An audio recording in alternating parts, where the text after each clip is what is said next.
Pour relancer la production cotonnière, la Côte d'Ivoire a adopté en 2013 une réforme de la filière dont l'un des axes majeurs a été l'adoption d'un nouveau schéma de mutualisation de production, de la multiplication et la distribution des semences de coton. La campagne 2018-2019 constitue la première de production de semences dans le schéma de mutualisation. Au terme de cette première campagne de multiplication dans l'optique de rendre compte aux différents acteurs, l'Intercoton a organisé un atelier. Il s'agira au cours de cette rencontre de faire le bilan de la campagne qui s'achève au niveau de la production des semences et préparer la prochaine campagne. On note que les intempéries ont fortement joué sur le rendement. Les rendements sont assez intéressants au niveau de la production de semences. Du côté qualité, il y a quelques insuffisances, mais les dispositions ont été prises pour pouvoir produire la semence de qualité et en quantité suffisante au cours de la prochaine campagne. Des mesures seront prises pour répondre aux attentes des acteurs de la filière. C'est des bonnes variétés. Ces capsules sont gros. Ça donne beaucoup de branches. Cette année, vraiment, les producteurs même étaient très contents. Ils ont nourri des espoirs. Les producteurs, il faut les soutenir.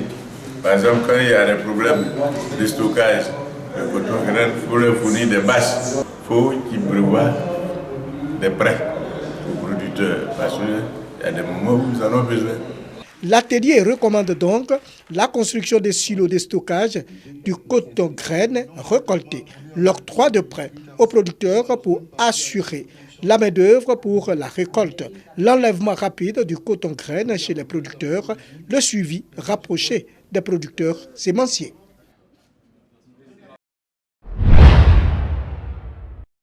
Les responsables du conseil coton anacarde et de coopératives continuent de veiller au respect du prix de l'anacarde. Les populations du village de Deragon, dans le département de Vavois, ne diront pas le contraire. Elles viennent d'écouler près de 2 tonnes de noix de cajou en présence des autorités préfectorales et coutumières ainsi que du délégué régional du conseil anacarde. Nous sommes venus pour constater l'effectivité de l'achat de la noix de cajou à 375 avec la coopérative ici 4 de Madame Conté.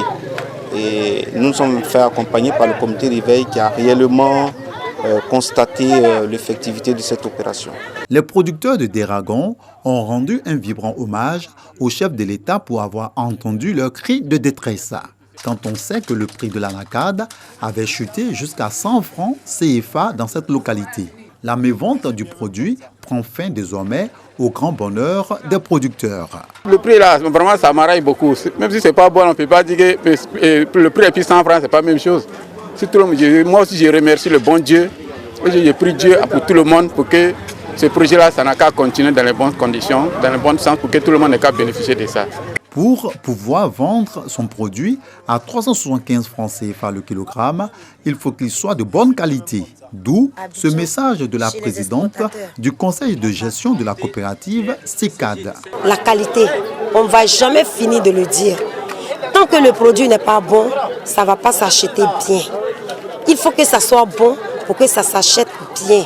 Nos producteurs ont vraiment écouté et surtout ceux qui ont cru ont bénéficié de ça aujourd'hui. Les producteurs qui ont vendu leurs marchandises sur place ont été félicités par l'Assemblée pour la qualité de leur production.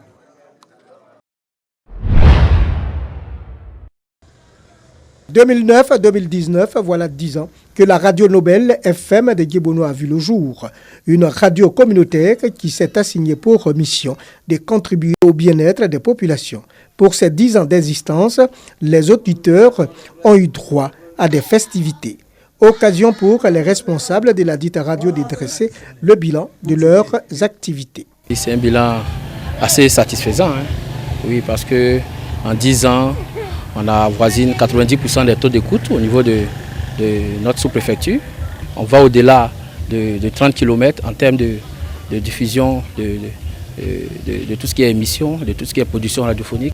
Élus, cadres et professionnels des médias ont traduit leur soutien et encouragement aux agents de cette radio pour le travail abattu au quotidien. Nous contribuons à leur encadrement et cet encadrement-là se matérialise aussi par du matériel qu'on leur donne, par des partenaires qu'on cherche pour eux. Avant, pour une information, il faut se déplacer, mais avec la radio, en une seule seconde, on reçoit cette information. Je vais travailler à ce que cette radio s'occupe plus de l'agriculture.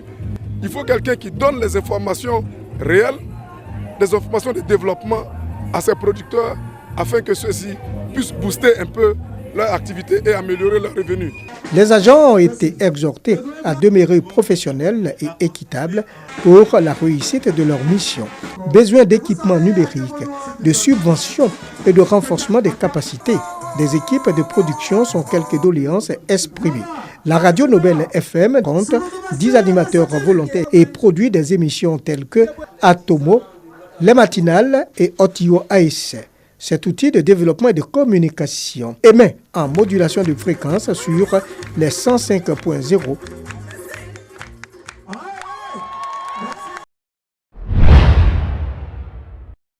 En dépit de l'adduction en eau et d'électricité, le village de Pitiessi, commune de Bouaké, semble toujours accuser un retard sur le chemin du développement. Ce village peine donc à sortir de sa léthargie. Une situation qui amène le chef de ce village à solliciter l'aide extérieure pour impulser le développement de Pitiessi. Au cours d'une rencontre avec l'Union des ressortissants de Dom Pitiessi à Bouaké, UURP, le chef a dépeint la situation de précarité que vivent les populations du village. Il faut qu'on ait une école maternelle, un collège qui doit encadrer mes enfants.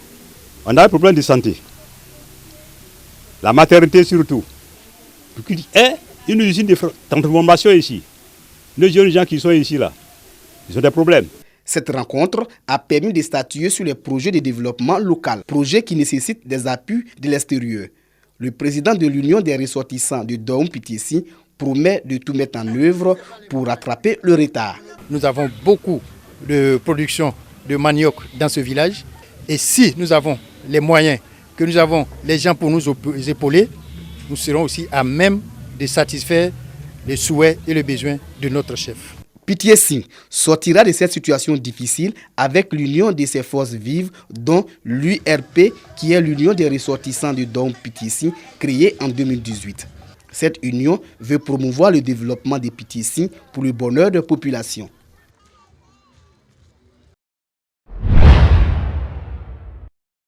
La paix et la cohésion sociale constituent un gage pour tout développement. Cette réalité, les actrices du secteur vivrier en sont les témoins. Ces dernières années, bon nombre d'entre elles voient leurs activités se développer. Une prospérité qui leur donne de plus en plus une autonomie financière permettant d'aider les époux et leurs proches dans les dépenses. Elles reconnaissent également la devoir à la bonté de Dieu, le Tout-Puissant. Pour témoigner leur foi et la crainte de Dieu, elles viennent de consacrer 2 jours à des œuvres de Dieu. Temps fort de ces moments, la veillée de prière d'action de grâce à la basilique Notre-Dame de la Paix de Yamoussoukro. Les femmes des sociétés coopératives de toutes les régions du pays ont effectué nombreuses le déplacement. Ces femmes courageuses qui se battent pour que tous les jours, chaque Ivoirien ait quelque chose dans son assiette. Je pense qu'il faut dire merci au moins une fois à Dieu. S'il a fait jusqu'à on est arrivé là et qu'on a aujourd'hui les bonnes nouvelles avec les partenaires, mais il faut lui dire merci. Et nous allons lui demander qu'il donne la paix à la Côte d'Ivoire. Parce que sans paix, ce gros travail que nous, on passe à le faire, on ne pourra pas le faire. Présentation des délégations venues des différentes régions du pays, louanges et témoignages des femmes sur le développement de leurs activités, puis enseignement par les guides spirituels ont marqué la veillée. Tous les gouvernements du monde n'ont pas encore pris la mesure de l'importance de la femme dans le progrès. Il faut faire davantage pour soutenir ces femmes-là et qu'elles puissent occuper leur juste place dans notre société. Nous invitons aussi les jeunes qu'on n'attende pas seulement d'avoir un grand diplôme avant de faire quelque chose. Et donc apprendre à travailler, apprendre à faire le sacrifice pour que demain soit glorieux. À travers cette veillée de prière, les femmes du vivrier ont exprimé leur reconnaissance à Dieu pour tous les bienfaits, mais surtout prier et invoquer Dieu le Créateur pour le maintien de la paix et la cohésion sociale en Côte d'Ivoire.